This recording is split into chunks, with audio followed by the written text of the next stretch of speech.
Bungalow Bill here. I've decided to turn over a new leaf. I will magnanimously and humbly forgive the belligerent factions of Nieder for their transgressions. I will forgive the Grey Talons for deploying thermonuclear weapons.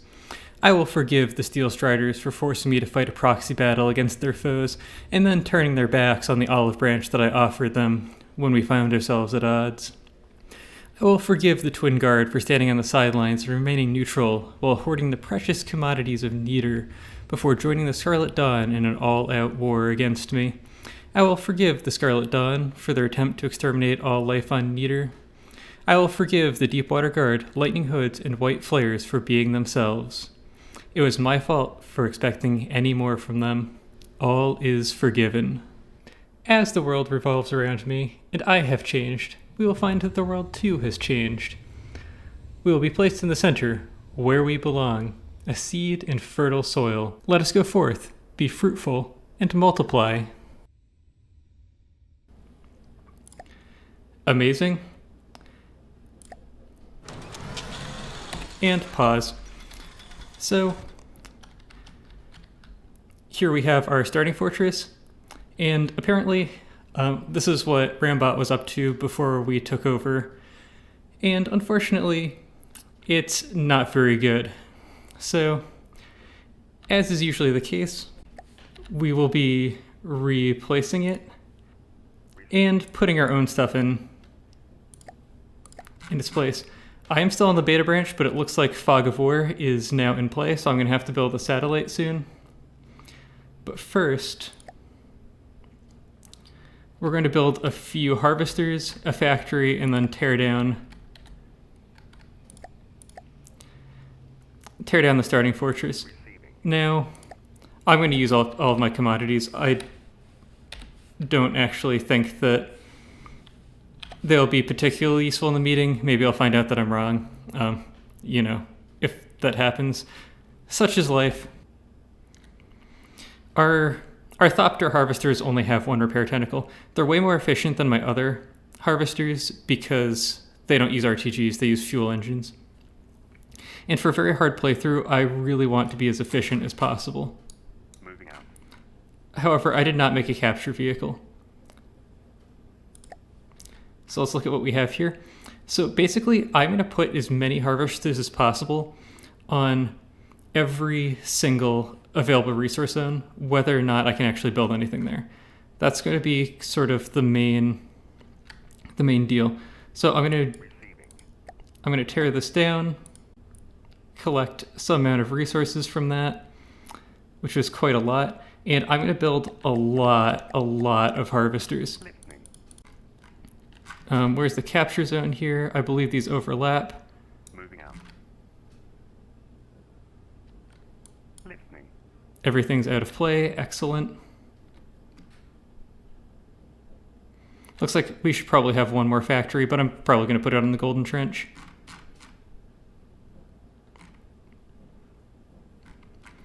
I also want to get to capturing as soon as possible, and I'm going to use some of my Thopter harvesters to do so.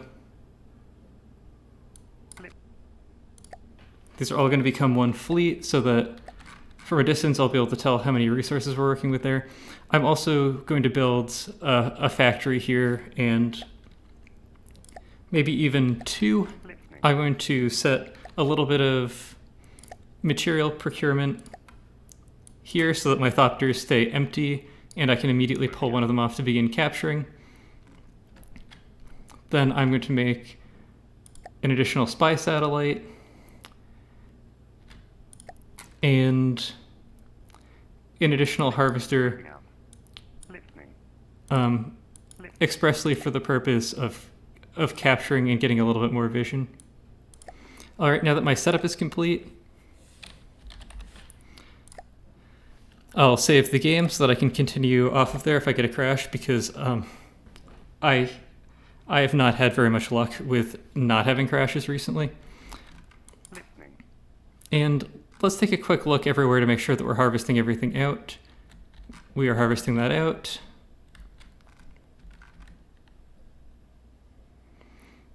We are harvesting this out. We actually only need one Thopter here, and it looks like we only have one.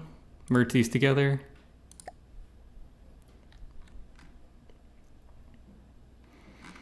All right. So the immediate thing to do is more spy satellites. I'm going to add in 2 more. The most important thing for me is information. Moving out. Listening. And after that, I'm going to start getting some vehicles. Now, I am going to use the darning needle that I have just built, but it does have some issues. I'll explain them when we're in battle, and they're things that I can't fix. They're just how the game engine works, unfortunately. Moving out. So we need to see what the enemies are up to. Last time we had the benefit of perfect information. We do not have that benefit anymore. So one thing is, I do kind of want to start fighting. Oh, is there one more place I can harvest for the time being? It looks like it. 86 per second, that's 2 it's barely 2 Thopter harvesters, I think. We will build 2 more. Listening. Moving out. Listening. Listening. These are basically sticks with engines, harvesters, and some material storage. So for the case of these areas where I can't build stuff on them, rather than, well, for the moment, I think I'm going to make a small supply network. Moving out. But they're very fast.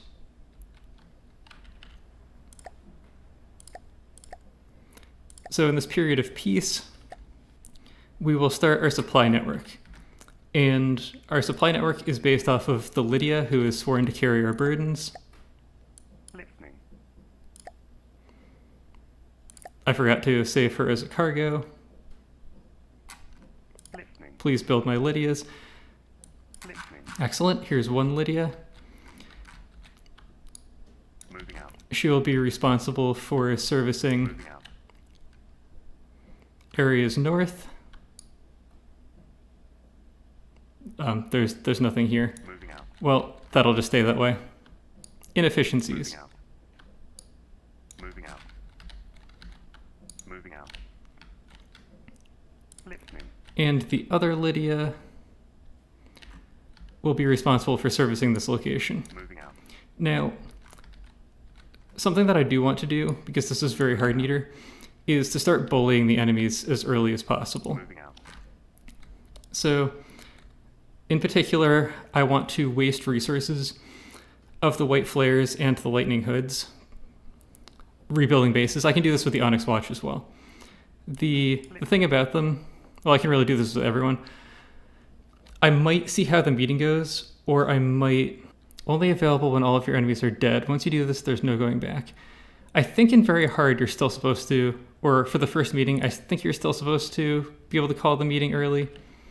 I might see what happens. I might save before it, though, just because, you know. Moving out. My spy satellites should also be significantly faster than this. All right, so I'm actually going to have some pretty considerable options of what to build. But I'm going to start out with stuff like the skate and the darning needle and the thunder shock and that sort of thing. Let's build one of each. Actually, I'm going to put in a dandelion right now. I'll build the darning needle later. Receiving. Yep, this flayed monastery is... My goal is to destroy it before the white flares even pick up resources from it a single time. In general, this is the advantage that you can leverage from the very hard spawn, because you get a lot of very weak resource gatherers near you, and if you go around and assassinate all of them, the enemies can't do very much. Listening. Moving out. Listening. The thunder shock I can use as a capture craft until some enemies start coming after me. Listening. Moving out. Receiving. The skate, however, is too important. Moving now. Listening. The dandelion's a bit slow for this sort of thing. I actually maybe should use the darning needle instead. Listening. Moving out. Listening. Capturing a lot of areas is going to be pretty essential to us. Moving out. Listening. it definitely takes a while to capture stuff, so it'll buy us time against enemies. Moving out. To some extent, Listening. not having borders can also buy us time. Moving out. Actually, I want to get prepared to capture this. All right, I'm just gonna see what the meeting does because I've never seen that before. I don't like the save scum, but seems fair enough. All right, so I actually get someone on my team, and not only do I get someone on my team, but I don't have to fight everyone at the same time. This actually seems pretty fantastic. Now that the commodity costs have been slashed significantly, it actually seems like it may be worth having allies. I'm not terribly interested in having the Onyx Watch on my team. And all of these options mean that people that I'm not against won't be doing anything. And I kind of want to knock the Lightning Heads down. At the same time, I do have some more expensive vehicles with smoke, and they're just sort of cold to smoke and railguns, so something like the Tycho will just annihilate them.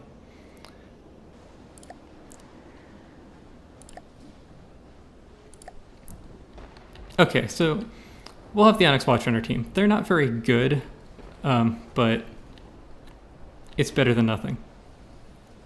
Receiving. What does that mean? It means we're getting into our first fight already. Oh, this is a terrible idea. Why did I do this? Receiving.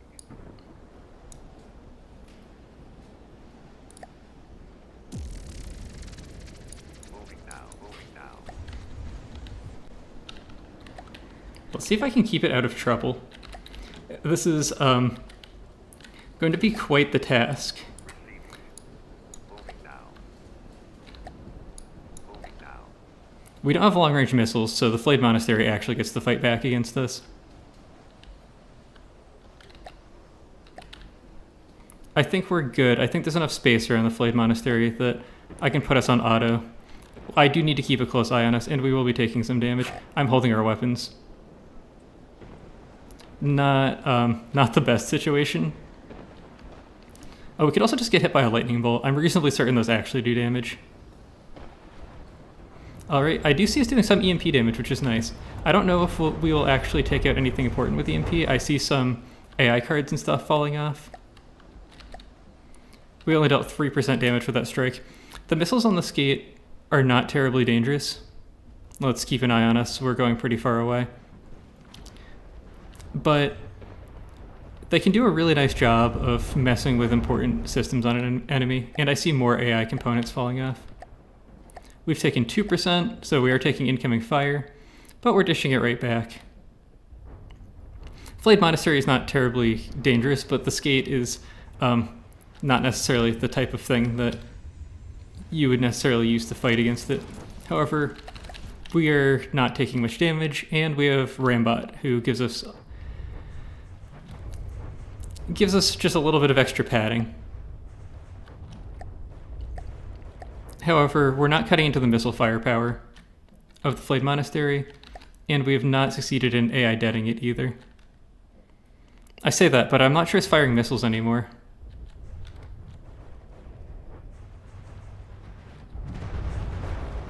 And I continue to see more AI cards raining down. I don't know why it has that much GPP. I assume its missiles aren't remote guided. You're in control. Moving now. Actually, I don't want us to crash into it. That would be bad. Taking command.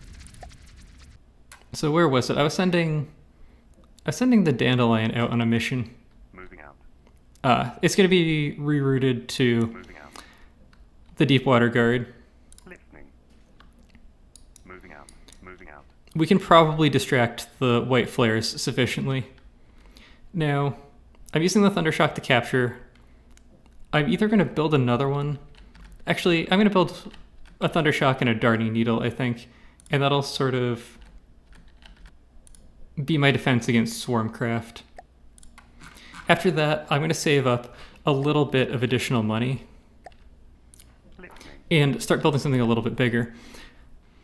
Anyway, we will just keep a sharp eye on everything because right in the beginning, I don't want my logistics to go too badly wrong. I really need to be highly efficient right at the beginning to capture a lot of resource zones as quickly as possible. Yeah, so this is what I'm trying to do. So this is another blueprint for the Flayed Monastery. They're expensive. I'm just going to keep killing them.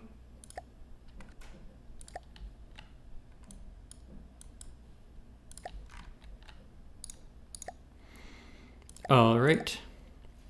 Now you're going to see the dandelion got a little bit of a makeover. Hopefully I'm above land. It does not show me spawning in any enemies. Oh, it's a dead blueprint.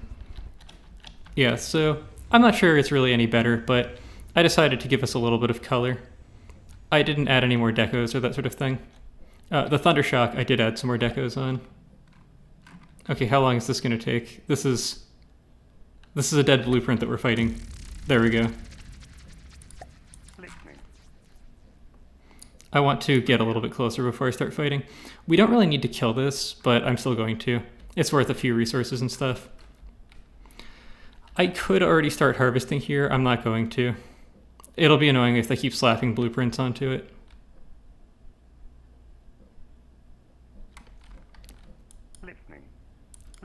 For now, I'm going to group these both up and poke the hornet's nest a little bit. When I'm fighting too many enemies at the same time, I really do not want to give them a chance to set up, because the early game craft for the enemies are really bad. Part of it, I think, is the faction restrictions are harsher the smaller a craft is. The other is just, it's hard to build small. It's hard to build small and have them be effective. And for certain weapon types, it's really hard to build small. So if your faction leans on stuff like APS and that sort of thing, it can be quite hard to build small.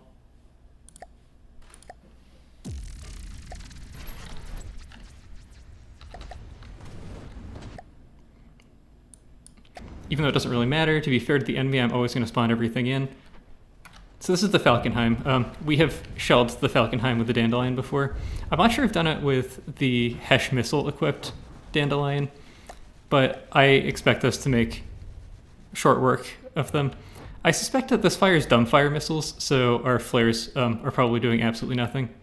Yeah, which meant that we actually took a little bit of damage. Not much, but we took some damage.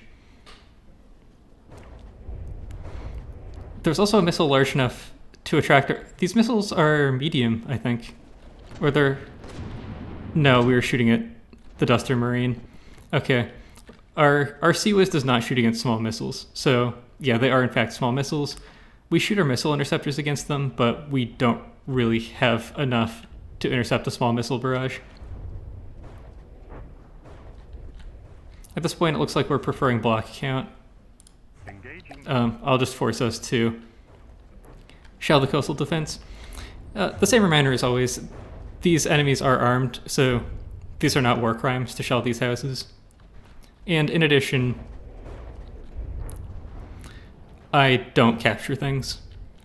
These aren't a huge pile of resources, but it's not trivial. If you capture all of this stuff instead of destroying it, you save cost from your weapons, and you get a little bit of extra cash. So if you need the little bit of extra help, there's really no problem in capturing them. It is part of the game.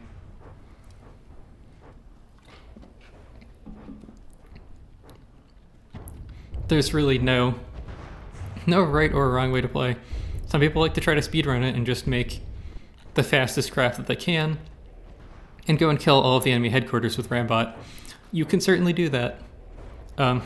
I don't find value in it myself, so I won't be doing it, but you can. We pitch towards the enemy a little bit now, which is why we are pitching down. And we've lost a little bit in the way of wood blocks from the front. Alright, let's scrounge up some salvage. And I could start looking for another target. It's probably not a bad thing to do.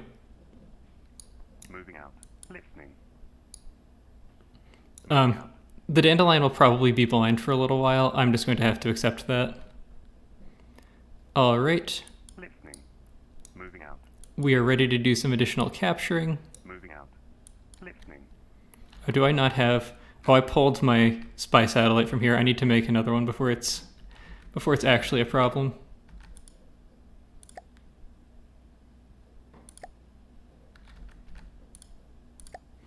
It's annoying that I have to keep clicking. I think there's a user interface problem.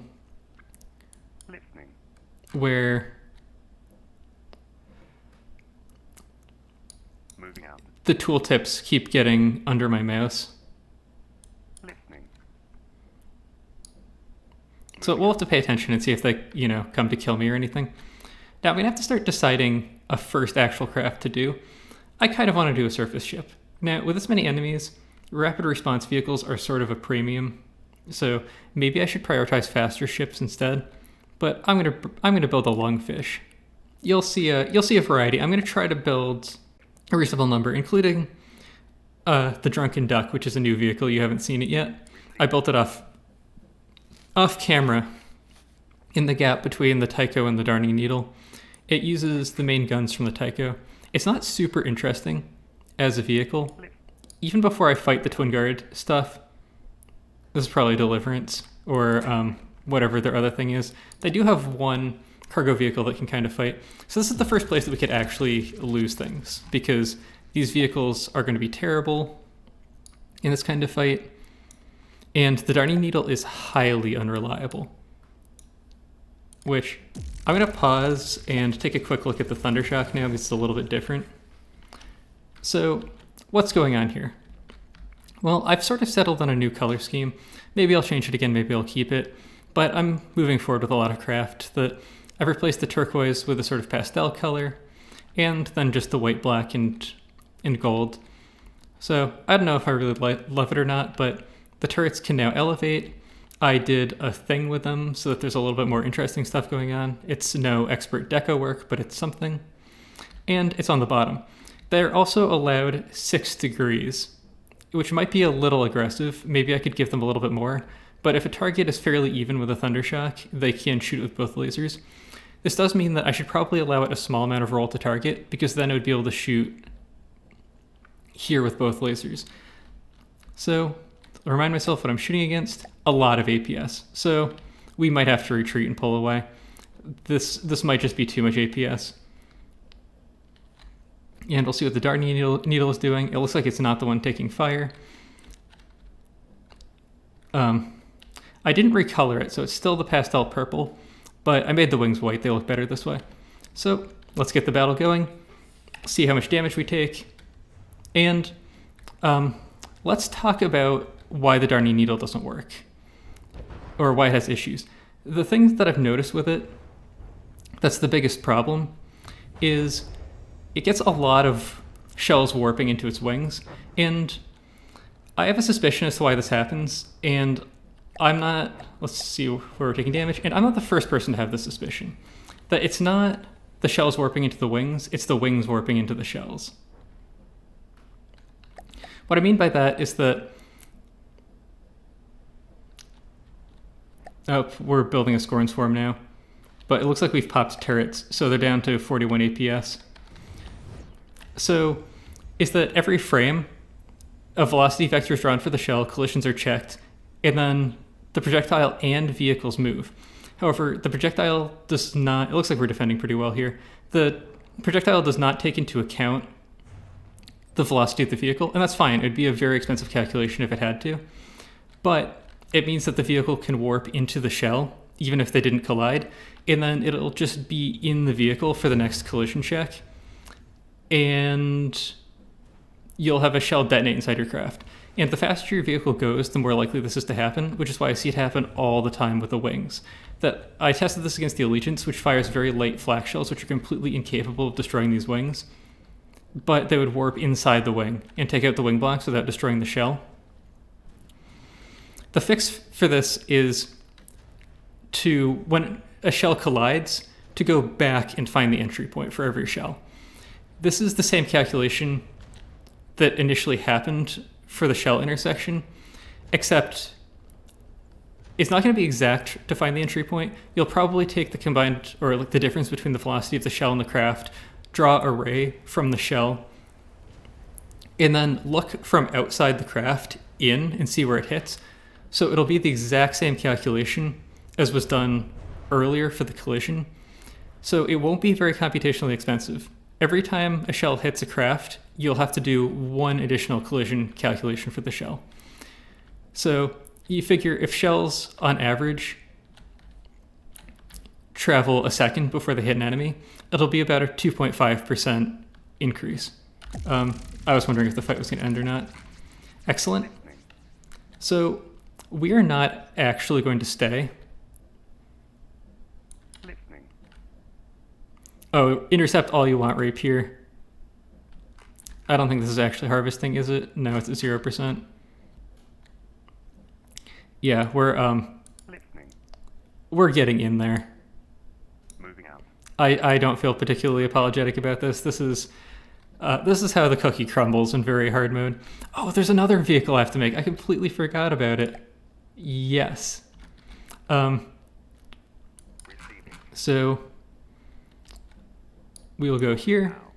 I'm going to let them rebuild the Flayed Monastery before I destroy it again. We're going to build a few of these ramming vehicles. I have a build video on it. And you'll know that in that build video, I found that these needed to be in God mode for them to function. I've done a little bit of work, and the rams are now backed by 4 meters of rubber.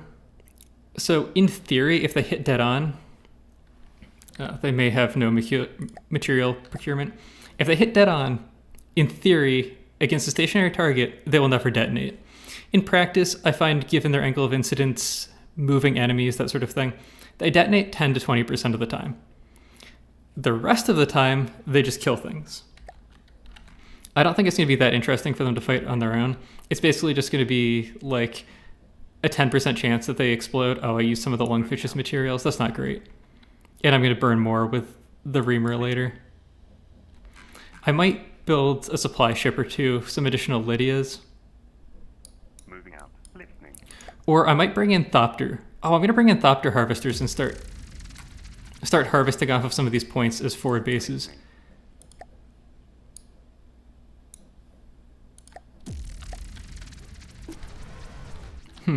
Oh, I lost the cockpit. Okay, I lost more than I thought.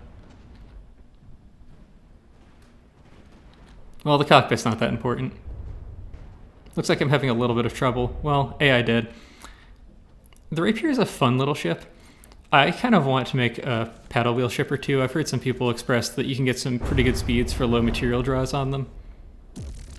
But it is Deepwater Guard. Deepwater Guard material at its finest. So I'm not just going to assassinate the Deepwater Guard. Moving out. So I'm going to leave these two alone. We're not taking out a faction in the first episode. We may take out a faction in the second episode, but not the first episode. I will give that much to them. So I'm really trying to prompt the factions to build ships to fight me with now. I really want them to do it early rather than later. But there are limits to how much I'm going to do this early, and it looks like... Listening. Receiving. We'll see what happens to the reamer. It's probably not worth using with the lungfish against a single target because the lungfish is just going to terminate the reamer. But, we'll see. So far, I'm not getting the onslaught that I was expecting from a very hard campaign. I was expecting it to be literally everyone declaring war against me, and there being absolutely nothing I can do about it. Listening. This looks a little weird. I thought I was only supposed to get one of these text things if I grouped them into a fleet. All right. Are we up for any more fights? Pretty soon. Let's times 10s it. Yeah, I thought these were supposed to stick. Moving out. It's obviously not the case. I'm going to group these into a fleet. I'm going to make sure they both fight different enemies so that one of my ships doesn't shell the other one. Oh, I don't think it has land avoidance. So I'm going to make sure that it takes an all-on-water path. Not what I wanted. I did recolor it a little bit, but it's not terribly interesting. I just colored all the spikes teal. So the reamer will take down the fishing hole. The other enemy has not spawned in yet. We will force that to happen. It is the walrus. The dandelion will take that out. It'll be a thing. And let's see what happens to us. We're on a ramming vehicle right now. About a 20% chance that we just explode. Maybe 10% chance, somewhere around there. Pictures taking moments before disaster. Okay, so first off, I told you to not shell me, so Engaging now. it worked. Well, we shelled it, but we didn't take appreciable damage. All right. Our ramming vehicle did not detonate.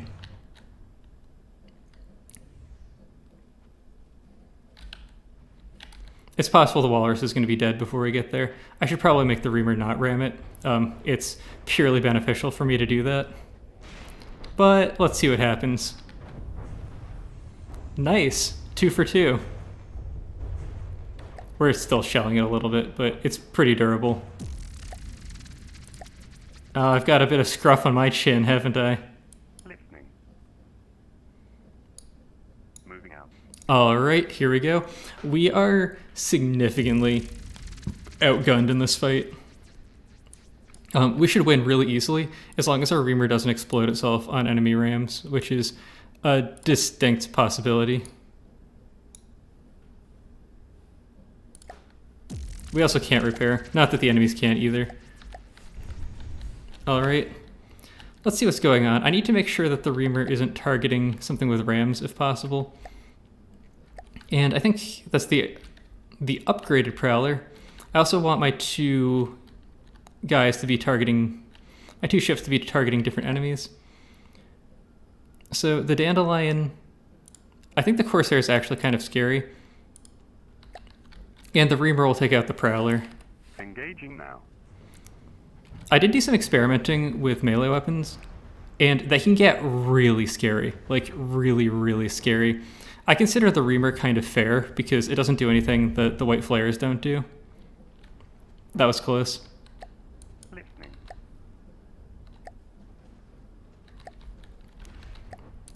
The dandelion is not listening to me. Engaging now. But I tested out. Did we explode ourselves? No, we hurt ourselves a little bit, but nothing extreme. Control yours. Moving out. Oh no, it's not listening. Oh right, if there's an enemy it won't listen to waypoints, whatever.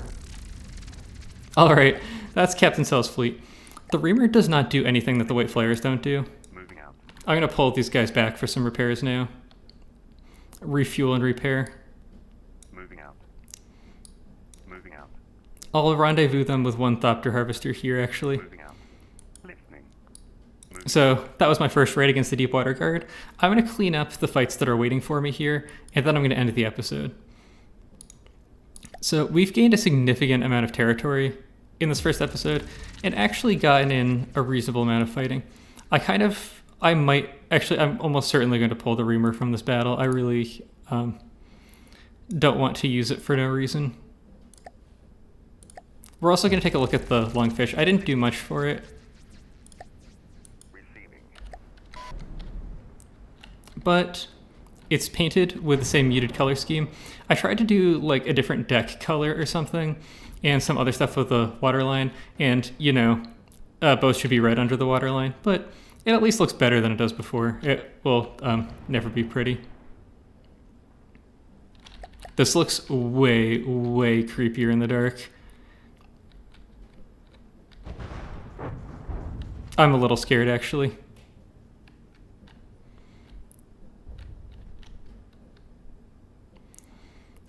Maybe I could do without the little green gas puffs. It's kind of looks like it's farting.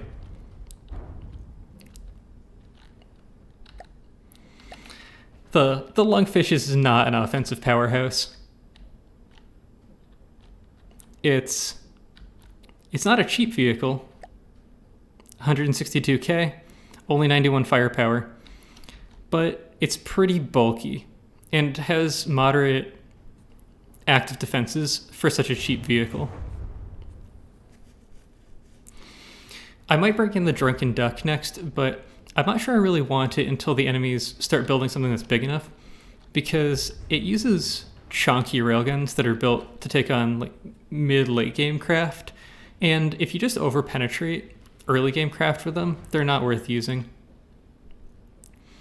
So I might actually start the submarine build after this episode and hope that I can get that spawned in next. We'll see. At the moment, I'm starting to feel like I am too rich and that this might be easier than the medium playthrough. Although that was really easy because the diplomacy was broken. Moving now. But we'll see. There is always the potential for things to go wrong. It's grouping to intercept cluster. I think it decided that the skate is a little bit too much for it. I don't like how close it can get to me. That's got to be a bug. It launches flares. Those don't really do anything. A few missiles. Actually, that dealt reasonable damage. That's no good. We don't want to lose those. We're probably going to have to go in for repairs after this. We can't afford to lose GPP on this craft because we use remote-guided missiles. We got this map move bug. We'll pull ourselves back.